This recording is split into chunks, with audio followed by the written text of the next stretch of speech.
Hi friends, good morning. Welcome back to my channel. My name is mister Saubhagya Srinivas అండి.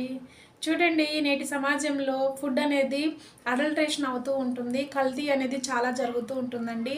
Example, మనం daily తీసుకునే నిత్యావసర సరుకుల్లో ఎగ్జాంపుల్ పాలు, పెరుగు, అలాగనే కారం కానివ్వండి, పసుపు కానివ్వండి, ఆయిల్ కానివ్వండి, సో అన్నిట్లో కల్తీ అనేది జరుగుతుందండి. సో అలాంటి అనవసరమైన ఆహార పదార్థాలు నాణ్యత కలిగిన ఫుడ్లో కలపడం వల్ల ఆహారం అనేది కలుషితమైపోతుంది. It is called food adulteration. So అలాంటి అడల్ట్రేషన్, కల్తీ జరిగిన ఆహారం మనం తీసుకోవడం వల్ల ఏమవుతుందంటే మన ఆరోగ్య వ్యవస్థ అనేది దెబ్బతింటుందండి. అందుకే చూడండి, చిన్నపిల్లల నుంచి పెద్దవాళ్ళ వరకు కూడా చాలా అనారోగ్య సమస్యలు బారిన పడుతూ ఉన్నాం. చిన్నపిల్లల నుంచి పెద్దవాళ్ళ వరకు కూడా గ్యాస్ ట్రబుల్ వస్తున్నాయి. అలాగనే కంటి చూపు మందగిస్తుంది, హెయిర్ నరుస్తూ ఉంటుంది.